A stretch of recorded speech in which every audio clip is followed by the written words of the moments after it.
What's up, action takers, the community of doers? I hope you're doing fine. Episode 27, week 27, 52 weeks. Here we come.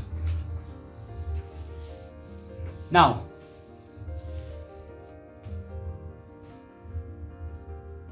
most people find themselves settling for good enough. And for the longest time,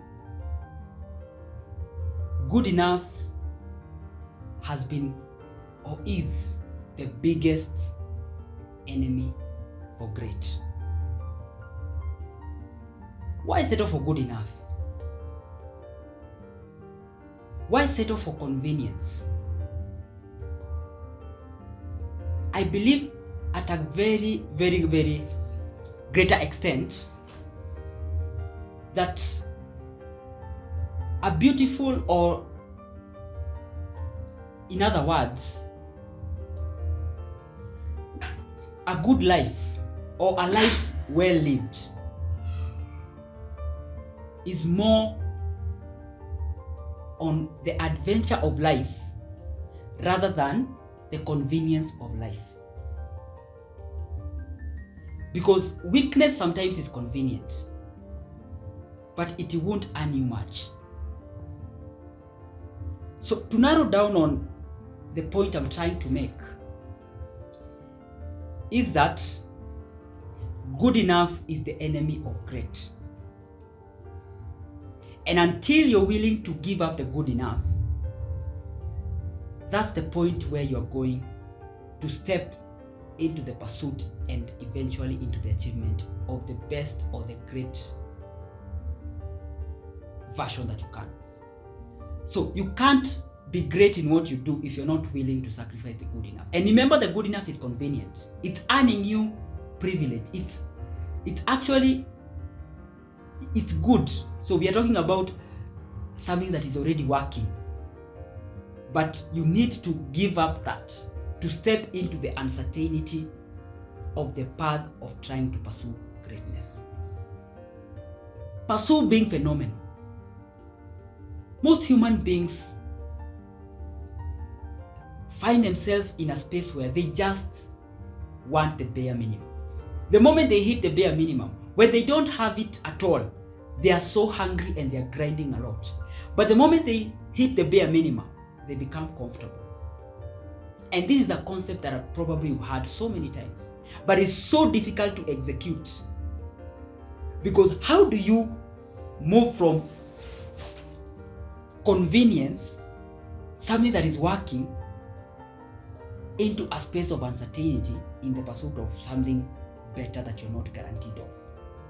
So, I'm sorry I'm not setting you on an easy path, but I have to.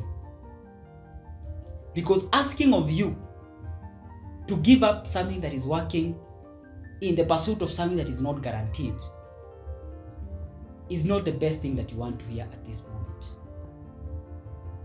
But we are almost coming to the end of the year. We have 2 weeks left. You know how your 2024 has been. Some of you probably have started making strategies for 2025, and which most of them don't find themselves beyond March, which is so unfortunate. But I'm inviting you to, even if your 2024 has been good, aim higher in 2025. Try to go an extra mile and being intentional about it. Want it so bad that you're willing to sacrifice the convenience for what you want to achieve, which has to be greater than you are. And why am I insisting on trying to be great at all costs? Because when you set yourself on that path, guess what? You are going to be a completely different person. Through the pursuit of being great, you're going to be great at a personal level. Why? You have to be it for you to attract it. So the kind of strategies that you're going to employ in terms of the characters, the principles, the skill set, trying to be the best, the mindset that you have to be in for you to be able to pursue that in the first place has to be completely different. And that's what sets you apart from the crowd. That's what sets you apart. Actually, being extraordinary is that extra in the ordinary. It's just adding something extra to what is conventional.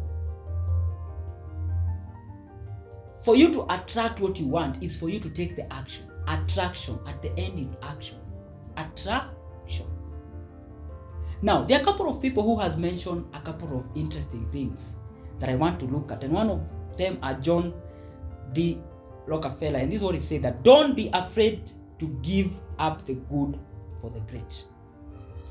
Don't be afraid to give up the good for the great. That's what we've been talking about. Give up the good if you want the great. Failure to which you are going to remain in that cycle, and being replaced is easy, and being obsolete in this era where technology is changing things rapidly becomes difficult to have a competitive advantage on which you can be able to base your competitive advantage on. The other person is Jim Rohn, and this is what he says: success is not to be pursued, it is to be attracted by the person you become. I've also mentioned about that. The fact that pursuing greatness will make you be great for you to attract the greatness that you want. Then another person said, if you want to stand out, don't be different, be outstanding. It's not a matter of just being different or just trying to get some mere differences. It's about knowing what the people in your circles are doing and deciding to do more. And it's by doing more where you become more and you become the top. And that's all. Don't settle for average. Bring your best to the moment. Don't settle for average. Bring your best to the moment. Most people just go about their life just being casual. You're not applying any intensity to what you're doing. You're not even committed. If you're working, you're barely working. If you have friends, you're barely investing in the friendships. If it's your own personal life and your own skill set, you're barely investing in them. They just do the bare minimum. Most people do the bare minimum. And that's why I was watching at a person and was saying that being successful nowadays is so easy because everyone has just become so weak, or they just don't want to go an extra mile. Living in this generation where so much is there is an abundance of everything. If you want something, it's just instant. If you want to watch a movie, it's just Netflix instantly. If you want to food, you just warm it using, it's just everything is instant. And then people don't really work. They don't really work. If you want to feel liked, you just post a picture that with filters on Instagram, and then people are just double tapping, and then you think they are probably even somebody double tapped it unconsciously.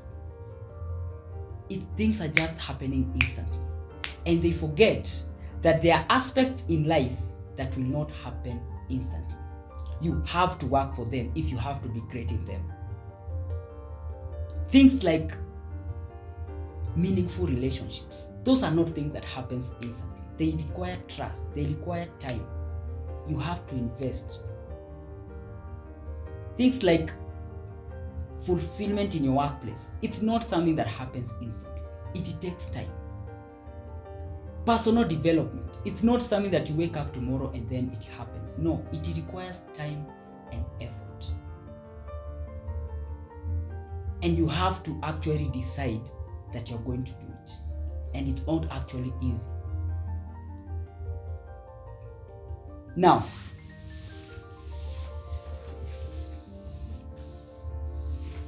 to sum up this discussion, I want to talk about productive procrastination in a very brief way. For context, let me give you the definition. Productive procrastination refers to the act of delaying a task that you are supposed to do by engaging in an other often lower priority but still productive activity. It's a way of avoiding immediate tasks while still feeling you're making progress elsewhere. Productive procrastination. There are things that you know you need to confront, and probably they are not that easy. It's a difficult task that you need to confront. It's a difficult conversation that you need to have with yourself. It's a difficult conversation that you need to have with your boss. It's a difficult conversation that you need to have with your partner or with your friend or with your family member or something. But you keep on postponing by doing something that is also seemingly important. So you might not think that you're actually procrastinating but in real sense, you're procrastinating to face that which you know you should face. There is a conversation that you know you need to have with yourself about something that you're not doing and you know that you should be doing. But you start hiding into trying to acquire other skills or trying to watch something productive. But you know you need to switch off from watching that podcast that is productive to go and actually put in the work on a project that has a deadline that probably you're finding a bit challenging. So it's something that you can't see it creeping to you, because sometimes you can actually even do it unconsciously.